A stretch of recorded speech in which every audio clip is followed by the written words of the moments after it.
Olá, você que nos acompanha aqui no canal do YouTube do Instituto Brasil Israel. Como em toda sexta-feira, estamos com a jornalista Daniela Kresh para comentar sobre os principais assuntos da semana em Israel.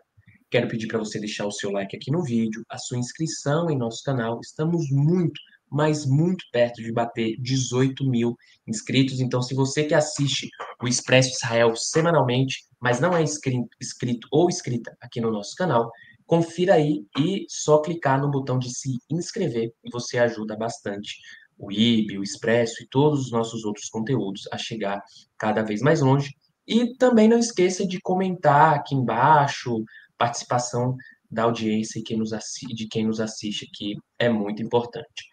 Dani, mais uma semana de muitos assuntos em Israel, mais uma semana de libertação dos reféns. Na última semana, enquanto a gente gravava aqui o programa, a gente deu praticamente um break news, né, dos 3 reféns que seriam libertados. O Hamas segurou, assim como hoje também, né, até sexta-feira, para soltar os nomes. A gente sabe da tortura psicológica do Hamas em cativeiro contra esses reféns, da fome, da violência física, do abuso. Amanhã, mais 3 reféns serão libertados. Mas antes de falar de amanhã, como é que foi a repercussão da chegada desses 3 reféns em Israel, uma semana muito tensa pela continuidade do cessar-fogo com Hamas, que já dura 5 semanas. Há uns dias, né, estava meio incertezo, parecia que não ia sair do papel, a gente tinha uma incerteza, perdão, se não ia sair do papel, mas parece que agora o cessar-fogo e a libertação dos reféns continua, né? Pois é, né? A gente teve uma semana muito incerta em relação a isso, porque o Hamas, há uns 2, 3 dias atrás, avisou que não ia mais continuar, não ia libertar, não ia fazer libertação essa semana dos reféns.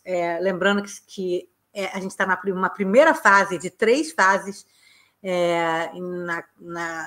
ao final da terceira, se é que ela vai acontecer, todos os reféns israelenses seriam libertados. Essa primeira fase são 33 reféns só, sendo provavelmente 8 deles mortos, quer dizer, voltariam em caixões, mais 25 vivos, e seria algo em torno de 3 ou 4 por semana, durante 7 semanas, 42 dias, e a gente está na 5ª semana, né? Então, a gente teve já a libertação de 19 dos 33 reféns da primeira fase. Amanhã serão mais 3, então 22, né, seriam desses 33. E o que aconteceu foi que no meio da semana o Hamas então disse que Israel estava violando a acordo de cessar-fogo. O modus operandi do Hamas é causar o máximo de pressão e tortura psicológica possível contra Israel.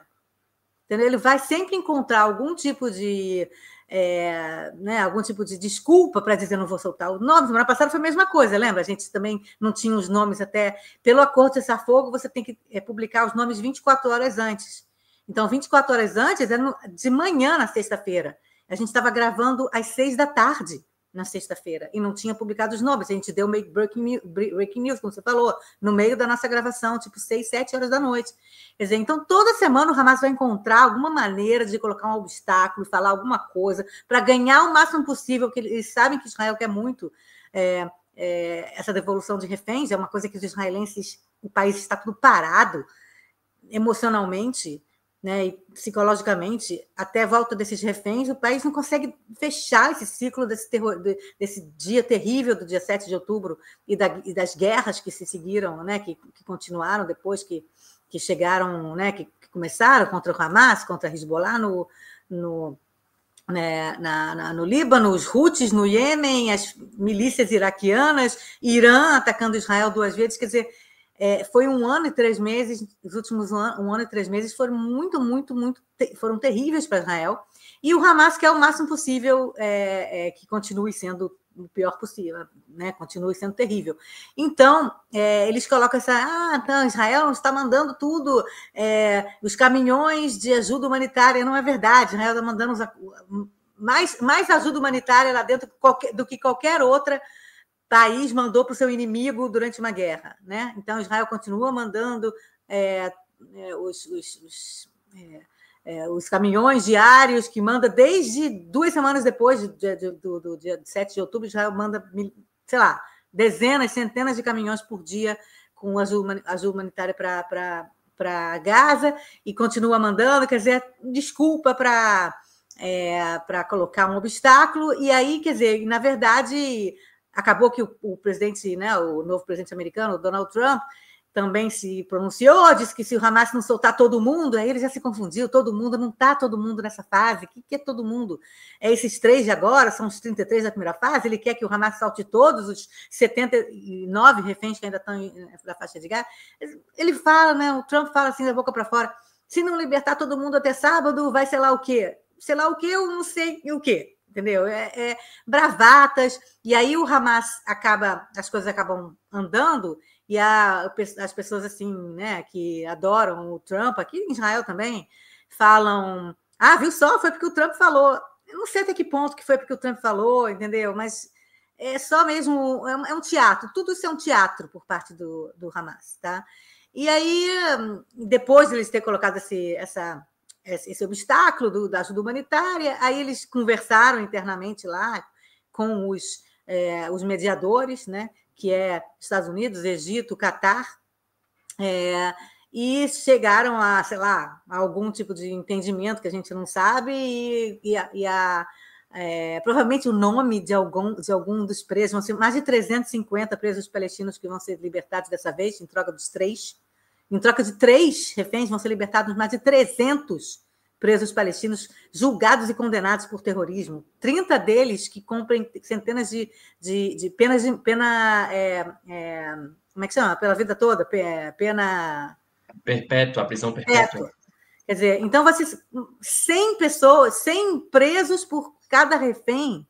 Né? Quer dizer, então provavelmente deve ter sido por aí os nomes do refém que vai ser. Israel falou isso, eu não aceito. Então vamos dizer que vocês não estão fazendo alguma coisa, entendeu? Então é tudo teatrinho do Hamas. E antes de falar sobre quem vai ser libertado amanhã, eu queria falar um pouco dos 3 da semana passada, que a gente chegou a dizer os nomes aqui, mas a gente não conseguiu contar a história deles, porque a gente não sabia quem ia ser, a gente soube no meio da gravação, como eu falei.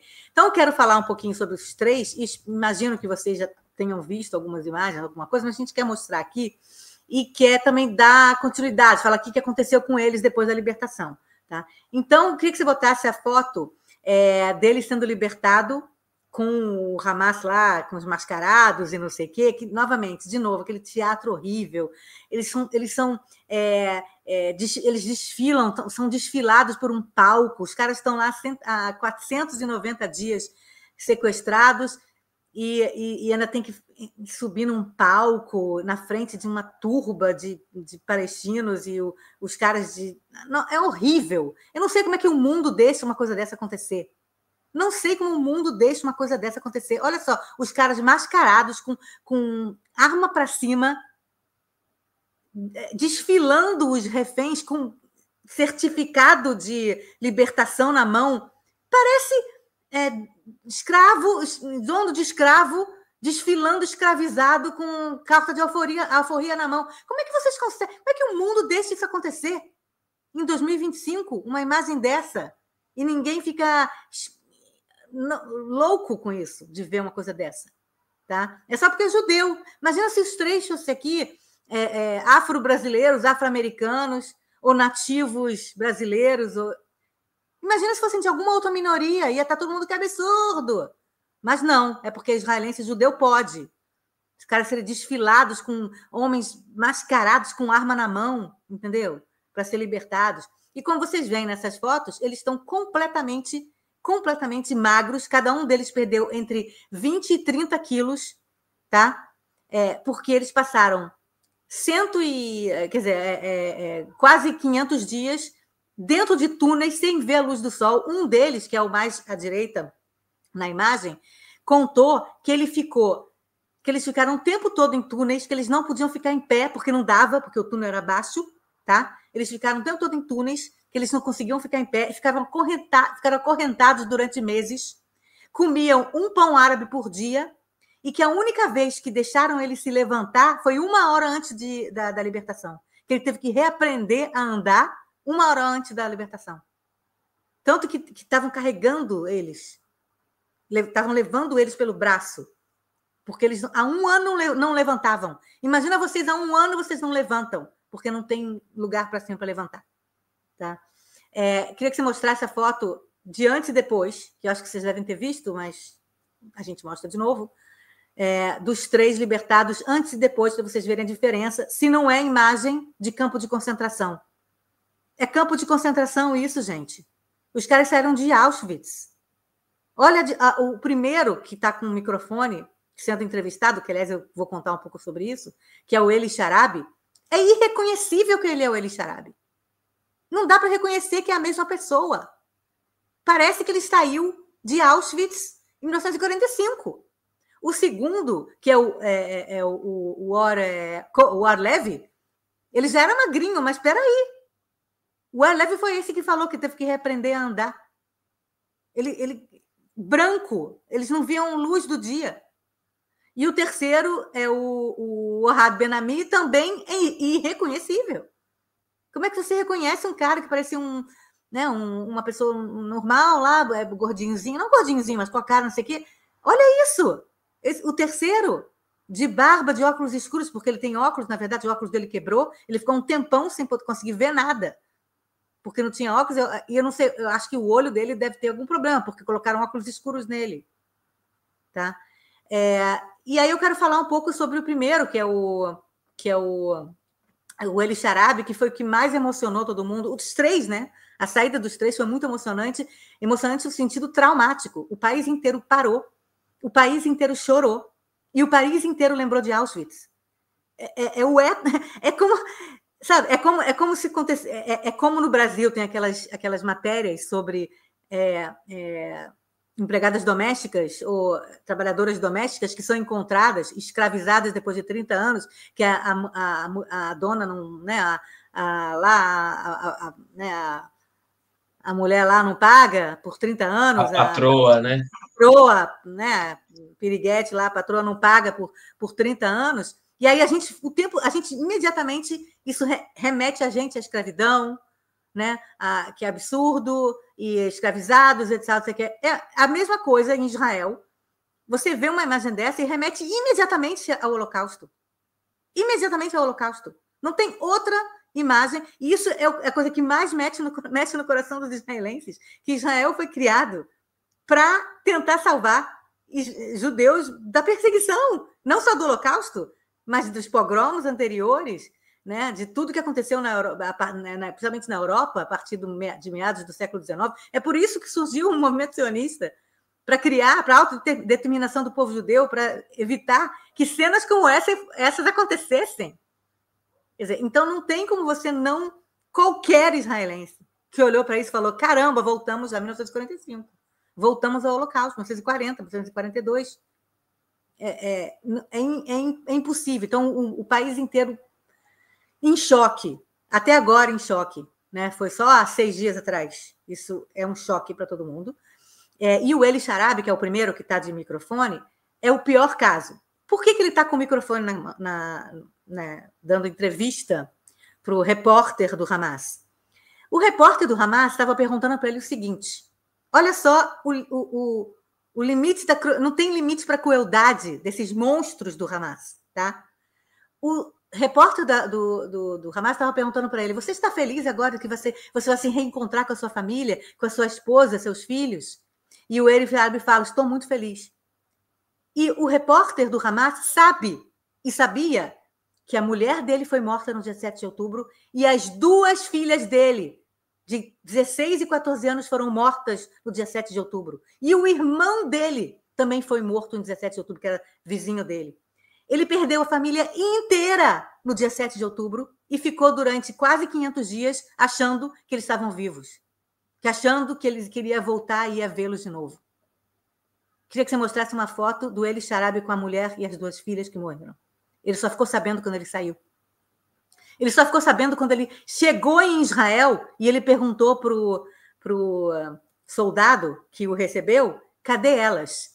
Elas é a mulher e as 2 filhas. E aí teve que escutar pela primeira vez dos soldados que a mulher e as 2 filhas morreram no dia 7 de outubro. elas não estavam vivas já há mais de um ano e 3 meses. Essas são as pessoas, né, os sionistas mauzinhos que os monstros do Hamas mataram. Essa mulher e as 2 meninas de 16, e eu acho que a outra tinha 13, a mais nova. E Esses que tem são os gente que inimigos, justifica, né, Dani, como são os colonialistas, inimigos sionistas. sionistas. Imperialistas que merecem morrer. Essas 2 meninas merecem morrer. E ele não sabia disso. E o cara, entrevistando ele, falou: você está feliz de que vai reencontrar sua família?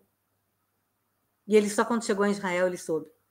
E agora eu quero mostrar a imagem do Eli Sharabi chegando ao hospital, depois que ele já sabia, né, já tinha acabado de saber da notícia que a mulher e as filhas estavam mortas. Ele talvez tivesse imaginado que, né, no pior dos casos, que foi isso que aconteceu, mas, enfim, foi confirmado, e o irmão dele também.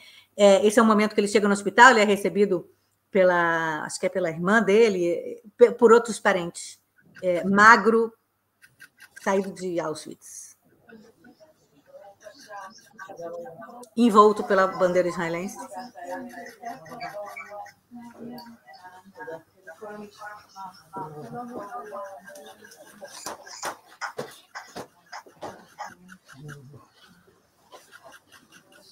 E no hospital tem aquela coisa, ninguém fala muito alto, ninguém abraça ele, ninguém toca. Só os parentes mesmo que estão lá, poucas pessoas para...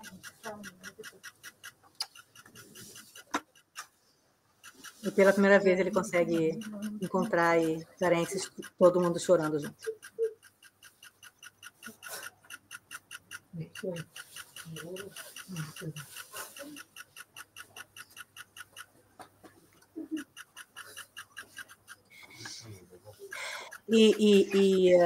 Acho que pode parar. É muito emocionante. E foi aberto um crowdfunding para ele, uma arrecadação de fundos, que arrecadou em 2 dias $300 mil, mais de 1 milhão de shekels, para ele conseguir se refazer na vida, né? Para ele conseguir, enfim, sei lá, não sei se vai conseguir comprar uma casa com isso. Casa está muito mais caro que isso aqui, mas, sei lá, 6 mil pessoas doaram dinheiro para ele se refazer. As pessoas são muito, muito, muito chocadas, impressionadas e tristes com a história dele. Agora, ele não é a única história. A gente tem a história também do Orlev, que é esse que falou que ele não conseguia, né, que ele ficou, né, que ele não conseguia andar, tal, não sei o quê. A mulher dele, a esposa dele, foi morta em Navo, foi morta no 7 de outubro de 2023. E ela deixou um filho que, na época, tinha 1 ano, 2 anos, acabou de fazer 2 anos, uma coisa assim. E por 1 ano, quer dizer, o menino foi para casa de parentes, do irmão dele, eu acho. E o tempo todo o menino perguntava: cadê o papai, cadê o papai? E o irmão falava: a gente perdeu o papai, a gente está procurando, a gente perdeu.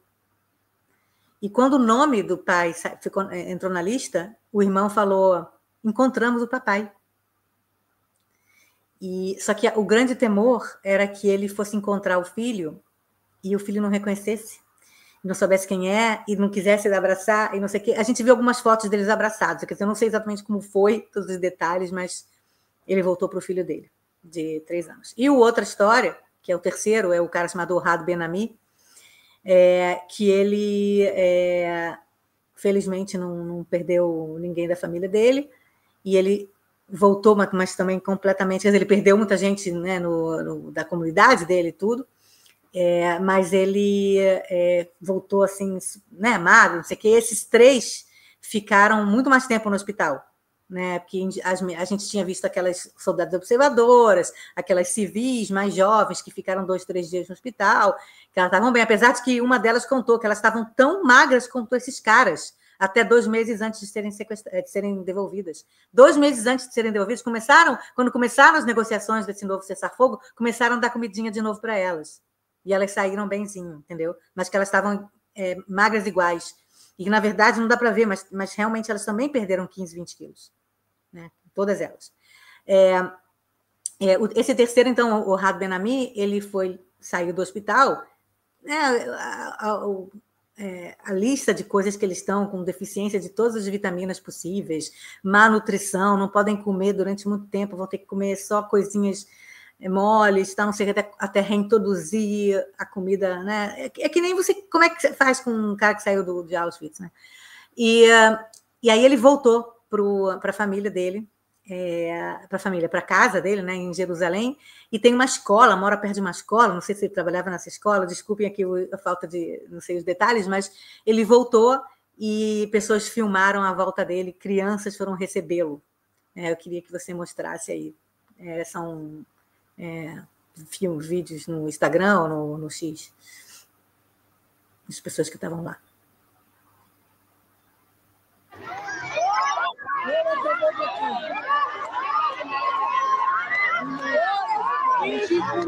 As crianças de uma escola, eles estavam na escola, e as crianças na escola, assim, pela grade da escola, querendo...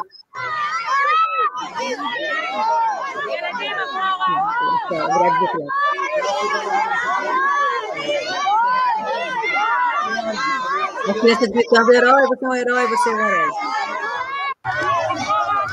Aqui é o negócio da grade. Então, tem coisas boas também que estão acontecendo, que é a libertação deles e calor, né? Como eles foram recebidos com o calor do abraço dos israelenses. Agora, depois que isso passar, como que eles vão voltar à vida, né? A grande pergunta, né? Essa semana a gente soube de um caso de um oficial do exército que botou fim à sua própria vida, que não aguentou. Então, quer dizer, a gente sabe de vários casos de pessoas que não aguentaram, isso principalmente gente que estava no Festival Nova. São dezenas de pessoas que acabaram com a própria vida depois. Então, não se fala muito disso aqui, porque é difícil falar sobre isso, mas é terrível. As marcas, né, disso em Israel vão ser para sempre, né? E agora eu quero falar dos 3 que vão ser libertados amanhã. Então, a gente tem agora só homens que estão com o Hamas. O Hamas não tem mais nenhuma mulher ou crianças vivos. A gente sabe que infelizmente, a Shiri Bibas, o Kfir Bibas e o Ariel Bibas, que eram as 2 crianças e a mãe das crianças, não estão vivos. Eles vão ser devolvidos nessa fase, mas provavelmente vão voltar em caixões, não vão voltar vivos, porque senão já teriam sido devolvidos. Então, agora a gente está com homens e que são considerados casos humanitários, né? Quer dizer, quem que não é humanitário nesse momento, né? Nessa situação? Então, amanhã vão ser 3. Amanhã, então, eu queria que você botasse as fotos dos 3 que vão ser libertados amanhã, se tudo der certo. De novo, aquele teatro ridículo do Hamas e da Jihad Islâmica, um está com a Jihad Islâmica.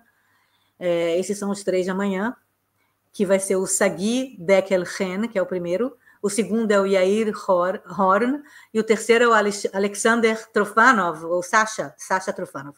O primeiro, que é o... Aliás, o Sasha Trofanov é o primeiro que está aqui na foto, o primeiro à esquerda, né? O que está com uma barbinha assim. O Sasha Trofanov, ele é ucraniano, nascido na Ucrânia, mas ele também tem nacionalidade russa e também israelense. Então, ele é ucraniano, russo e israelense. E o presidente russo, Putin, falou várias vezes que queria que o Hamas, né, soltasse os seus cidadãos e não sei o que e tal. Não, agora conseguiu que o Sasha fosse libertado, talvez por pressão do Putin. É ótimo, né? Ótimo. Quanto mais pressão, melhor. É a mesma coisa no caso do Sagi Dekel-Chen, que também vai ser libertado também por pressão americana, porque ele é americano-israelense. Quer dizer, então você tem um russo-israelense, um americano-israelense, né? Russo-ucraniano-israelense, americano-israelense, e o cara do meio, que é Yair Horn, que é argentino. Ele é argentino-israelense. Então você tem 3 pessoas de 3 lugares diferentes. Eu não imagino que tenha havido nenhuma pressão da Argentina, mas o Yair Horn está na lista. Vamos falar um pouquinho de cada um. O Sasha Trofanov, o Alexander, ele tem 27, quer dizer, ele tinha 27 anos quando foi libertado, e agora já tem 29, ele fez 2 aniversários no cativeiro, e ele foi sequestrado junto com a mulher dele, Sapir, e junto com seus pais e a avó. Os pais e a avó também foram sequestrados, mas eles todos foram soltos naquela primeira troca de, né, devolução de reféns de novembro de 2023. E ele está com a Jihad Islâmica, então provavelmente ele não vai ser libertado junto com os outros dois, que ele vai ser... Eu estou com um pouco de temor sobre a libertação dele, porque a Jihad Islâmica que fez aquelas libertações caóticas, que a turba vai em cima e tenta linchar as pessoas. Essa é a libertação da Jihad Islâmica, então ele, infelizmente, talvez tenha que passar por isso, né?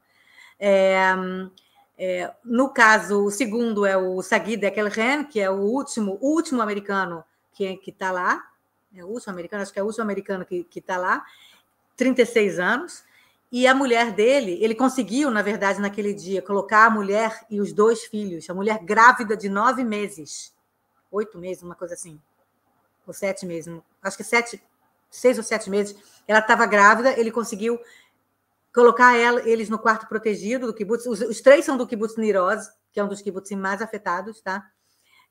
E ele conseguiu colocar os 3 dentro do quarto protegido lá e os terroristas não entraram, e então eles não foram sequestrados mais, mas ele foi sequestrado, o Sagui. E 2 meses depois do sequestro, o terceiro filho dele morreu, o terceiro filho nasceu. O terceiro filho dele nasceu, chamado Shahar, que quer dizer amanhecer. Tá? Então, o filho não conhece o pai. O pai não conhece o filho, porque nasceu depois que ele foi sequestrado. A mãe dele foi ferida, tentaram sequestrar ela, mas, graças a Deus, nesse caso do sequestro da mãe, o exército chegou bem na hora. É o que não se pode dizer dos outros 1.200 que morreram, né? Naquele dia. O exército chegou bem na hora e conseguiram salvar ela. Enfim, então vai ser bonito ver agora né, ele reconhecendo o filho, né? E o terceiro que eu estava falando... não, falei dos 3, né? Falei dos 3. Então, vai ser muito emocionante amanhã ver a libertação desses 3. A gente espera que seja de uma maneira menos caótica e menos humilhante, ridícula, mas eu duvido. Eu imagino que vai ser de novo aquele teatro dos horrores, e eu imagino que eles vão estar magrinhos. Eu imagino que eles vão estar exatamente magrinhos que nem os 3 que a gente viu, com 20, 30 quilos a menos. Eles vão estar de novo como sobreviventes de Auschwitz. Imagino que deve ser por aí. E a gente só espera que eles saiam andando, mesmo que sendo segurados, que eles saiam andando, que não chegue alguém com cadeira de roda ou alguma coisa assim, ou sei lá, carregado, não sei, né? Ou dentro de um caixão, sei lá. Então, é isso que a gente espera para amanhã. Amanhã é sábado, dia 15 de fevereiro. Tudo muito triste, em particular o Yair Horn, né, que eu conheci o pai dele aqui no Brasil. A gente fez uma entrevista com o pai dele aqui no nosso canal, né, passei a ter uma relação. Vários amigos têm relação com a família Horn. A gente não falou que o irmão dele, o Eitan Horn, não volta, né? Não volta. Eles foram sequestrados juntos e ele está lá no cativeiro e não entrou na lista desses primeiros 33. Ele nem está na lista dessa primeira fase, o irmão. Então, quer dizer, imagina uma mãe, né, que teve 2 filhos sequestrados. Agora um volta e o outro não. É uma tragédia. O Eitan, né, deu aula para vários amigos meus no Marom, em Jerusalém. Então, é uma tragédia, é tudo muito triste. Inclusive, um amigo meu me contou que trabalha onde o Eitan trabalhava, e que o Itzik é voluntário, que o pai dele tem muito bom humor, que leva com piada, que brinca. A gente até estava conversando uns dias atrás, né, Dani, que às vezes é isso, cada um lida de um jeito, mas a gente vai acompanhar aqui a libertação desses 3 reféns amanhã. A gente torce para que tudo dê certo.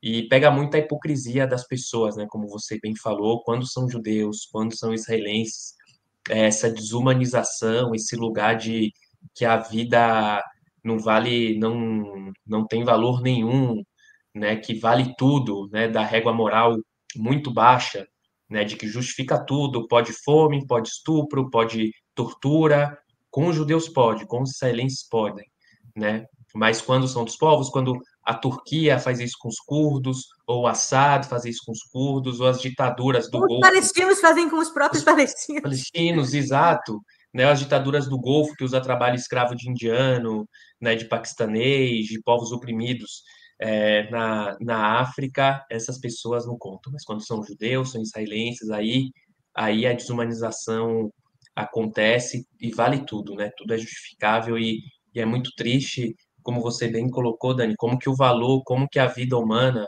né, como que as condições dignas, as condições humanas para essas pessoas não valem nada simplesmente por uma ideia imaginária de um país democrático, de um país que tem eleições, de um país que escolhe seus representantes, O único do né? Oriente Médio. O único, né, que a gente pode discordar de quem está agora, de quem dos ministros, né, mas que ali tem minimamente um processo democrático de representatividade e Não e é minimamente, isso, assim, né? maximamente. Maximamente. Não, é que tem muita discussão, tem gente que fala, o parlamentarismo por coalizão e tal, então, Ué, então a mas Inglaterra também não é democrática, é isso. Mesma coisa. não, os haters vale tudo, né? Então, É. a gente vai seguir acompanhando aqui a libertação dos reféns em todos os canais do IB, aqui no YouTube, nos grupos do WhatsApp, no Instagram, e a gente torce para que todos voltem com vida, né? Dani, Antes de você passar para o próximo, de repente a gente pode botar um pouquinho daquele vídeo que eu falei para você, que é o vídeo o do Eretz Nederet. Tem aquele programa de comédia aqui, né, que é o Saturday Night Live israelense, que se chama Eretz Nederet, Terra Maravilhosa, que eles, enfim, fazem piada de tudo e, enfim, ironizam tudo. E aí eles estavam fazendo justamente uma paródia de uma repórter da BBC cobrindo a libertação dos reféns israelenses e, obviamente, tipo, os reféns israelenses são os maus e os palestinos são os bonzinhos, os palestinos do Hamas são os bonzinhos, né? Os terroristas do Hamas são bonzinhos. Eu queria que vocês vissem um pouquinho em inglês, né? Mas, enfim, acho que é legal botar essa... É uma piada, tá? É piada, que ninguém acha que isso aí está na imprensa israelense, mas é piada.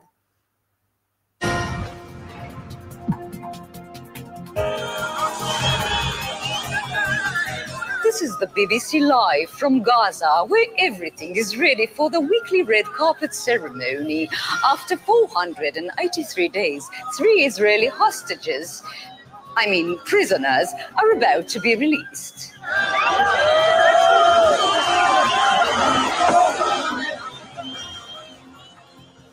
Oh, all right. We can see that maybe their time with Hamas has had some sort of an effect on the prisoners. BBC, why you say prisoners? They are not prisoners! Oh, I'm so sorry. So you actually prefer the word hostages? No, they are clients! Of course, clients. Of what exactly? Of the Hamas Wellness Center, or as we call it, Slimtifada. Slimtifada? Oh, is that like your Oriental answer to Ozempic? Aywa عليك, exactly. But it's all natural and it shows results. Look at our clients, look before our treatment. When they got here, they looked like they've been through a disaster. Overweight, no energy, very unhappy. But look at them now, thin, calm. It's like they've lost 10 years. In only 15 months. What is your secret? Well, the most important thing is nutrition. At Slimtifada, we say, you are what you don't eat. Mindful consumption. It's so profound. The wisdom of the Orient. Well, frankly, it's based on a German method. Of course. So where is this wellness center? We are located in a magical and secluded underground location. Our retreat offers complete isolation, no phones, no connection to the outside world, but very close to Mother Earth. The deeper the tunnel, the deeper the inner peace. A total digital detox. Oh, like Vipassana. It sounds amazing. Can I also try Slimtifada myself? La. At this stage, we are open for Jews only. It's like an Adam Sandler movie. But we hope to expand in the future and open branches worldwide. Thank you so much, and shukran. I can't wait to sign in. أيوة, yes, you will sign up for everything. مهبولة للآخر. Thank you so much. Ok. É engraçado. É engraçado, esse sketch, eu acho que tem, se passar em alguns lugares aí, vai capaz de ter gente falando, não, o Hamas é isso mesmo, eles estão uma condição para os prisioneiros, né, Lindo. Eu e podia ir tal. lá. Vai lá, passar no resort lá, assim, Resort, 30 é um absurdo, né, mas às vezes a comédia, o humor dá uma ajuda, né, Dani, pra gente só. dar uma risada, porque... Esse canal é uma espécie de... Esse programa é uma espécie de... sei lá, tratamento psicológico para os israelenses. Né? O único momento que eles conseguem meio que dar uma respirada. E entrando no segundo assunto, Dani, dessa edição aqui do Expresso, falar um pouco sobre os laços de um assessor do primeiro-ministro Netanyahu com o Catar. Essa semana, a imprensa israelense revelou que Eli Feldenstein, um assessor de Netanyahu, recebia dinheiro do governo do Catar para, digamos assim, amenizar, né, entre aspas, a imagem do país em Israel. O que a gente sabe até agora, né, até o momento, sobre essa revelação aí dessa informação? Pois é, esse cara, esse assessor, esse Eli Feldstein, ele, na verdade, é a segunda polêmica que ele se envolve nos últimos meses. A primeira foi o fato de ele ter entregado para dois canais, dois meios de comunicação estrangeiros, né? O Bild, a revista Bild na Alemanha, e um outro canal, uma outra revista, informações que...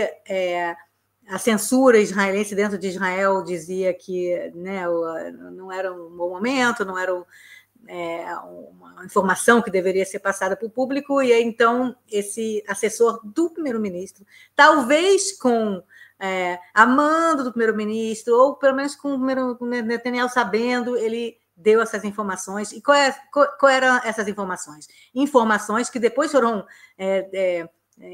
comprovadas como...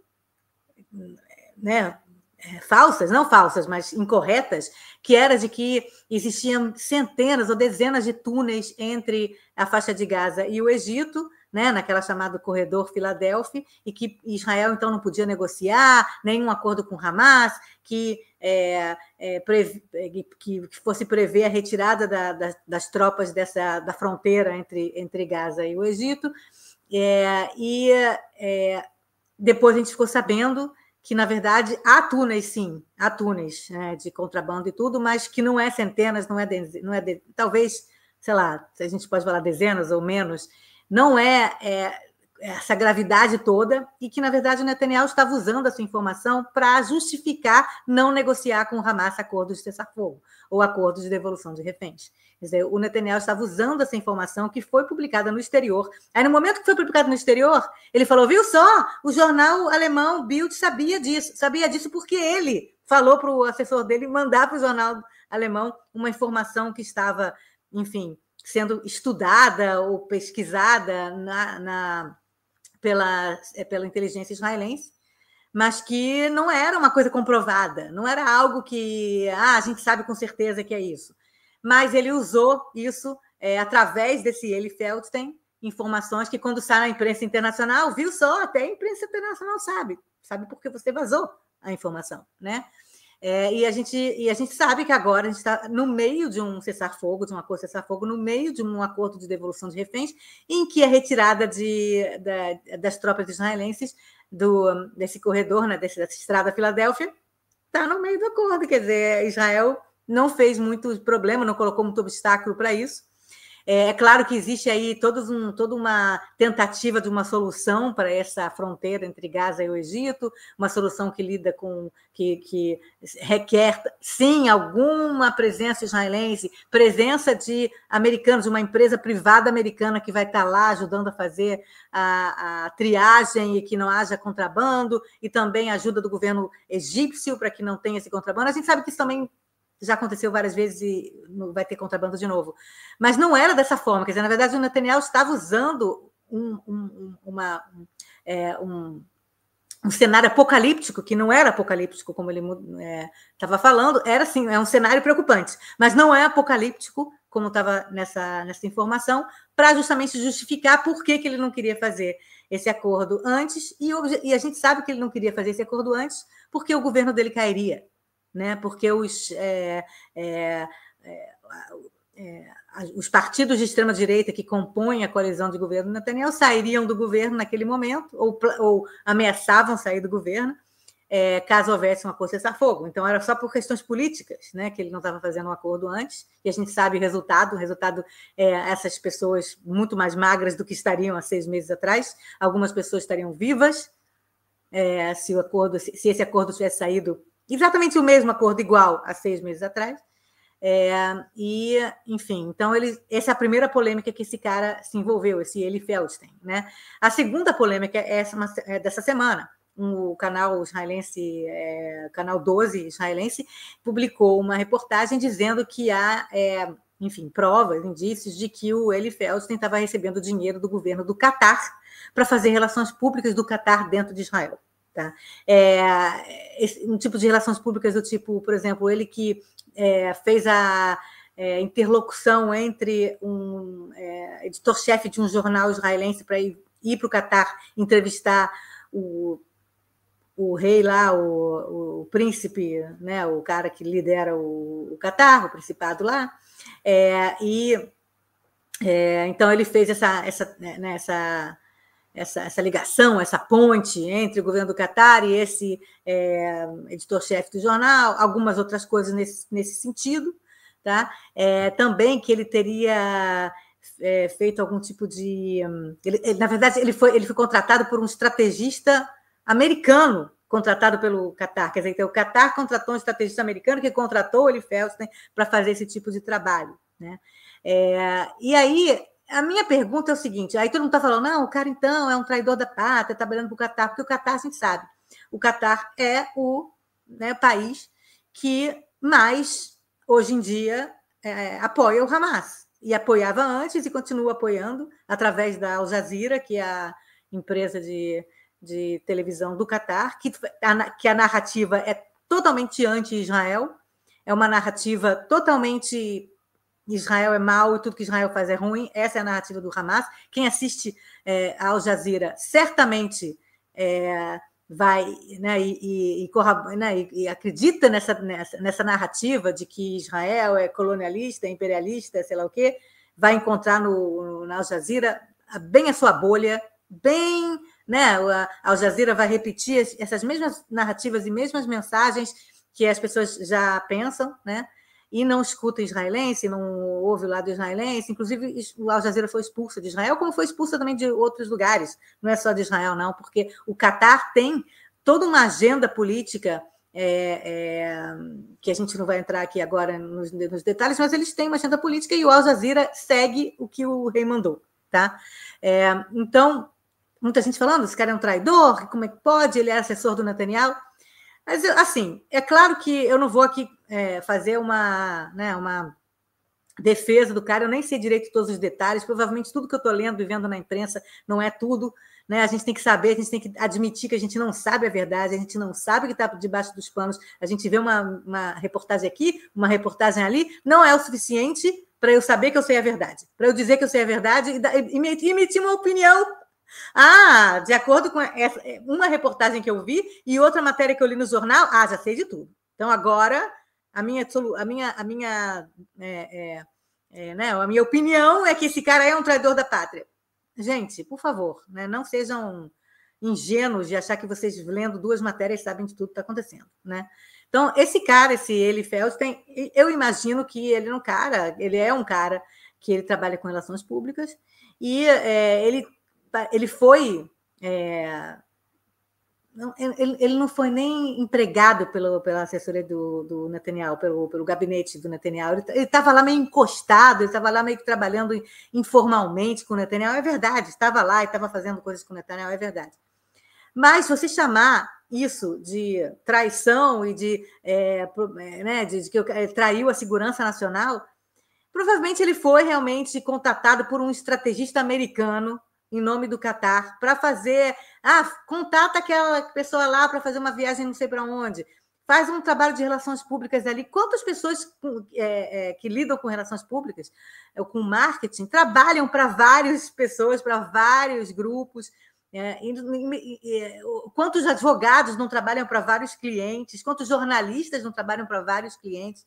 E você, então, dizer que esse trabalho que o cara faz é um perigo para a segurança nacional, esse tipo de trabalho, ele é um peixe pequeno, é um carinha de relações públicas que levou um jornalista daqui para lá, entendeu? Eu acho que está se fazendo aí uma tempestade em copo d'água nesse caso, inclusive citando 2 casos que aconteceram, um caso, na verdade, que aconteceu anteriormente, que foi 2 outras pessoas ligadas ao gabinete do primeiro-ministro, 2 outros assessores, que na época da Copa do Mundo do Catar, eles fizeram algum tipo de trabalho também junto ao governo do Catar, porque na época o Catar deixou os israelenses irem para a Copa.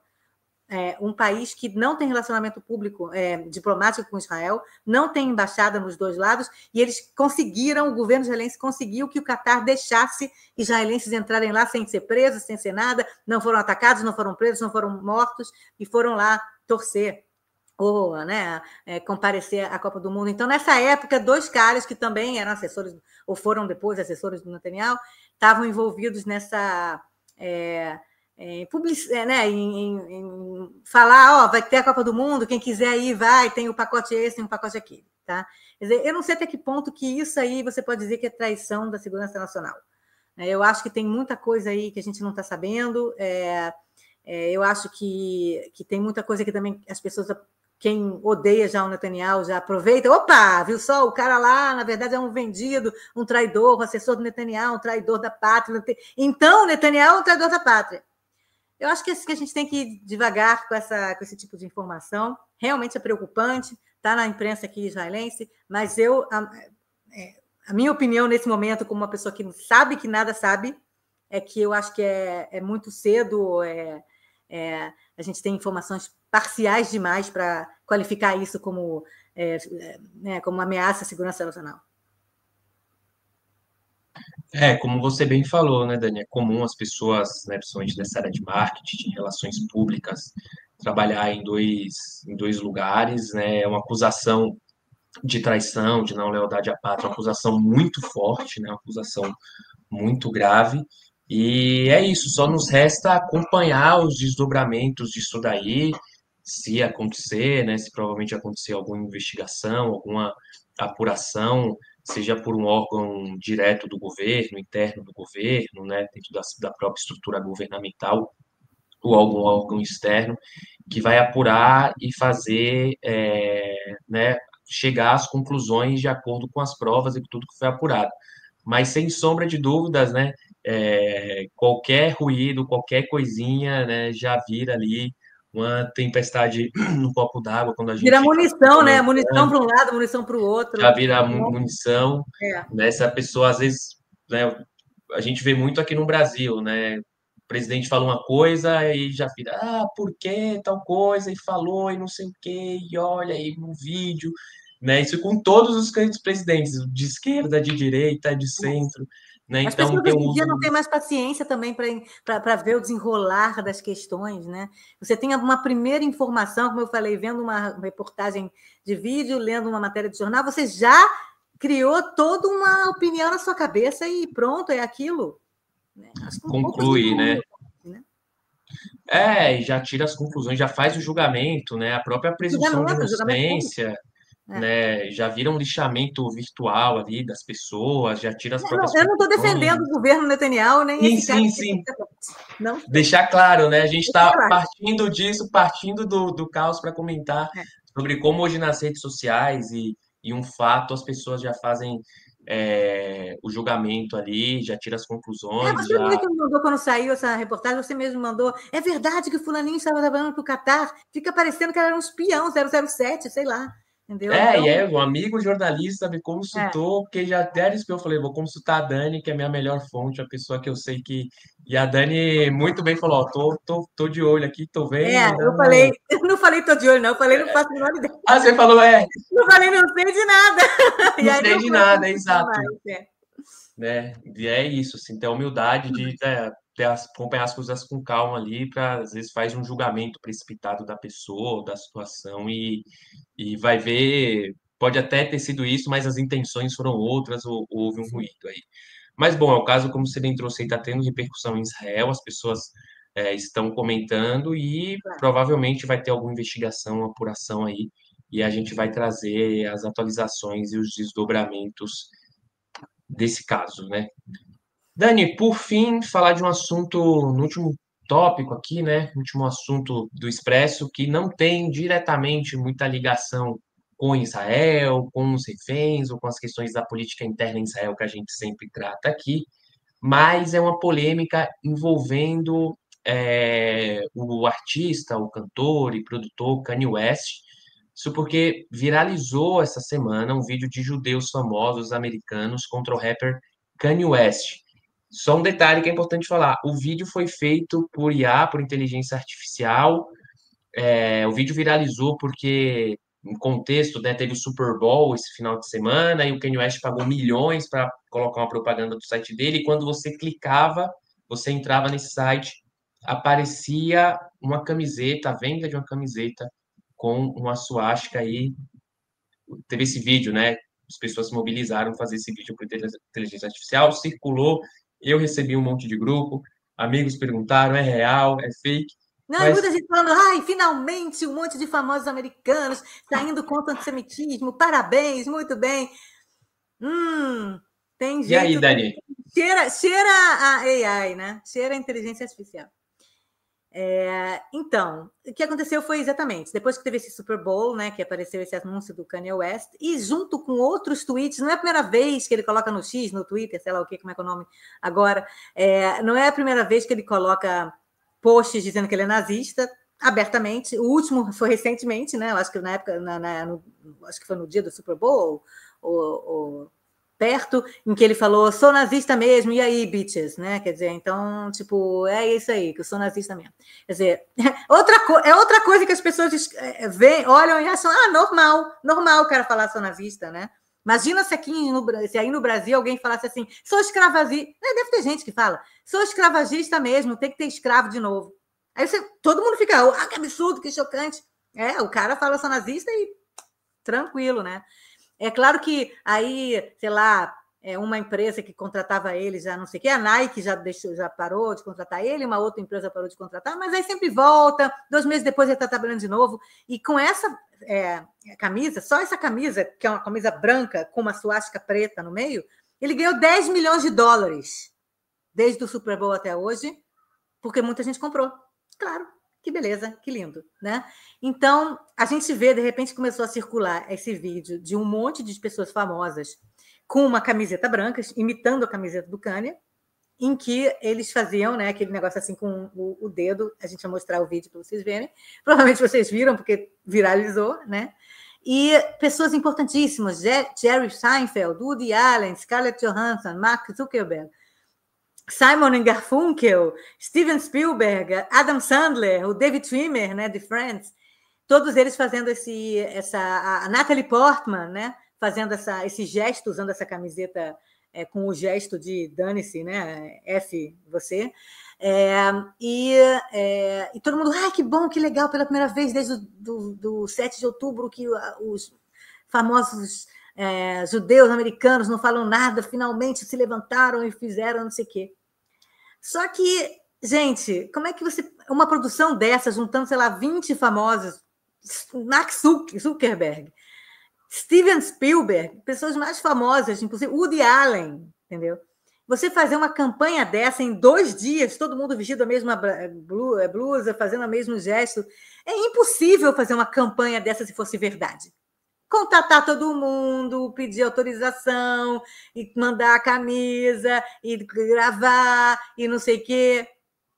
Então, é só ter um pouquinho de discernimento para entender que isso provavelmente não é verdade. A gente está no meio da revolução da inteligência artificial, que começou com o ChatGPT, e mesmo antes, deepfake, né? É o chamado deepfake, que é você ver pessoas falando hoje em vídeo na internet, você não sabe se a pessoa de verdade está falando, é horrível.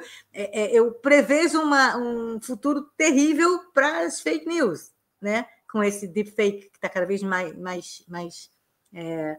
forte, e isso é um deepfake, né? Quer dizer, na verdade, quem fez foi um cara chamado Ori Bejerano, ele colocou na página de Instagram dele, nesse vídeo, e tinha embaixo um disclaimer, dizendo assim, isso foi gerado por inteligência artificial. Só que estava em hebraico. E aí a pessoa vai, né, sei lá, faz um download no seu computador, manda para um monte de gente e não põe o disclaimer, muito menos em hebraico ou em inglês, né? Então, de repente, em 2 horas viralizou no mundo todo, e esse co-criador, esse Ori Bejerano, que, na verdade, trabalha numa empresa de inteligência artificial israelense, de um cara chamado Guy Bar. Então, de repente, saiu do controle deles, né? É claro que, por um lado, eles devem ter ficado bastante felizes, né? Fez muito propaganda da empresa deles, mas, por outro lado, levou muita confusão, principalmente entre os próprios artistas, né? A gente sabe que tem alguns dos artistas que aceitariam, que achariam legal. A gente, com certeza, o David Schwimmer, que está falando bastante em prol de Israel nesses últimos tempos, ou talvez o Jerry Seinfeld, a mulher do Jerry Seinfeld deu o like, né? Quer dizer, então o Jerry Seinfeld com certeza deve ter gostado, mas tem outras pessoas, outros artistas que não estão falando. Natalie Portman, ela está numa posição até anti-Israel. Eu não sei exatamente, mas é o que me dizem, que ela não está muito assim defendendo Israel nos últimos tempos. Scarlett Johansson nunca se mete nessas coisas, quer dizer, como assim essas pessoas de repente... Drake no vídeo, né? Drake. Quer dizer, então, a Scarlett Johansson, inclusive, fez uma resposta, ela falou, vou ler a resposta dela, que eu achei assim, inclusive, bem lógica, né? Interessante, sincera, né? Ela falou o seguinte: eu sou uma mulher judia que não tolera o antissemitismo ou o discurso de ódio de qualquer tipo, mas também acredito firmemente que o potencial para o discurso de ódio, multiplicado pela inteligência artificial, é uma ameaça muito maior do que qualquer pessoa que assuma a responsabilidade por isso. Devemos denunciar o uso indevido da IA, não importa a sua mensagem, ou corremos o risco de perder o controle da realidade. O que ela quis dizer, na verdade, e ela falou depois, é que isso vai se voltar contra nós, judeus. As pessoas vão começar a acusar os judeus de fazer inteligência artificial e não vão acreditar em mais nada que a gente vai falar, né? Quer dizer, tem um lado de que legal. Acho que muitos criadores, pessoas de software, né, startups, eles se entusiasmam muito com essas tecnologias e não conseguem entender as consequências no mundo real de uma tecnologia como essa. Mas, enfim, cada um toma a sua própria, né, tem a sua própria opinião. Queria a gente terminar, então, que a gente botando esse vídeo, que, na verdade, se fosse real, com todos os artistas tendo dado a sua... Né, se fosse uma campanha verdadeira, com todos esses artistas participando, eu teria ficado muito feliz. Mas, como é uma IA, eu não sei muito bem o que pensar, mas certamente é bonito. Queria que vocês vissem. Não, só comentando que já tem esse discurso, porque um dos criadores do ChatGPT é judeu, Sam Altman, né? Então já tem pessoas... Eu acho que ele está no vídeo, Sam Altman. Ele aparece no vídeo, Sam Altman? É. Vou passar aqui, vamos ver.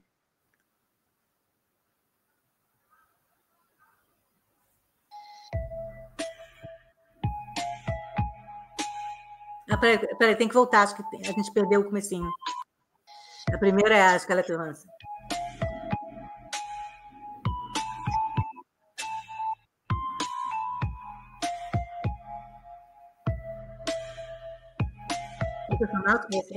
Não sei. É o Sacha Baron Cohen. Talvez esse. Jack Black. Simon Garfunkel, com que não se falam há 10 anos. Lenny Kravitz. Natalie Portman. Jake Gyllenhaal. Woody Allen. Pode ser? Mila Kunis. Ben Stiller. Adam Levine. Adam Sandler.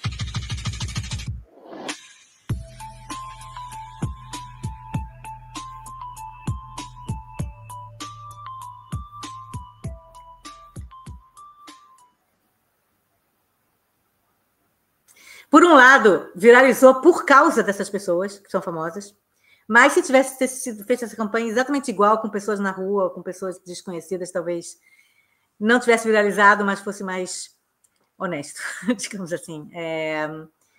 Enfim, não sei o que vocês pensam sobre esse assunto, pode voltar como um bumerangue, né? Contra essa campanha do antissemitismo, ou se valeu, deu certo, porque viralizou e a gente está falando sobre isso agora. O vídeo até você olha a primeira vez assim, você fala, pô, interessante, engraçado, né? E assim, eu vi muitas pessoas, muitas pessoas, principalmente no Instagram, compartilhando, falando, artistas se uniram. E o próprio Drake que Legal. aparece no vídeo, o show do Super Bowl, eu assisti porque eu gosto bastante de futebol americano, e o cara que cantou no Super Bowl, o Kendrick Lamar, eu sou muito fã, ele fez uma diss humilhando o Drake. Falei, caramba, o Drake no dia seguinte, depois de ser humilhado para milhões de Eu pessoas, pensei nisso fez um também. vídeo. O Drake, olha que legal, o Drake participando depois do que ele levou na cabeça. Um mental fortíssimo, assim, tão engraçado, mas é isso, a gente tem que ter responsabilidade, né? Principalmente no momento que, como a gente bem falou aqui, o discurso de ódio, e até voltando, né, no assunto anterior, hoje as pessoas já tiram conclusões, já tomam decisões, já faz o julgamento ali, já faz todo o processo legal, e eu acho que com tecnologia, com rede social, com vídeo, com informação, acho que a gente às vezes tem que ser um pouco estratégico, respirar fundo, né? E se for compartilhar, fala, gente, aqui, ó, inteligência artificial que fizeram. Ou alguns colegas, né, Dani, perguntaram, gente, real, IA e tal, mas... Pelo menos isso, né? Pelo menos perguntou, né? Exatamente. Mas muita gente caiu imediatamente. Muita. Minha Acho que mãe caiu. eu conto mais de 10 pessoas que eu vi no Instagram, assim, que compartilharam como se fosse real. Com isso, a gente vai chegando ao fim dessa edição do Expresso. Quero agradecer a Dani por comentar, nos atualizar semanalmente, né? Mais uma vez. E a gente fica aqui na apreensão, né, Dani? De amanhã, como vai ser? Esperamos que dê tudo certo, que enquanto você já. Quem está assistindo aqui pós-sábado, recebi que está marcado para 9 da manhã, 9h30 da manhã, aí em Israel, a libertação dos reféns, que dá o quê? 4h30 Meio-dia da e meia manhã. aqui. Não, 4h30 da manhã. Aqui a gente Quatro está e meia da manhã. vai ser no meio da É madrugada. mais cinco aí, né? É. Então, provavelmente amanhã de manhã cedo aqui no Brasil, a gente já vai ter aí, né, as informações, as libertações, as imagens do show de horrores que o Hamas e a Jihad Islâmica produzem aí durante esse processo de libertação dos sequestrados. Agradecer vocês que chegaram até o final aqui também, pedir para deixar o like, a inscrição no nosso canal, comentário aqui embaixo, compartilhar no Facebook, WhatsApp, X, em todas as redes sociais. E até sexta-feira que vem. Um abraço e tchau, tchau. Tchau, gente.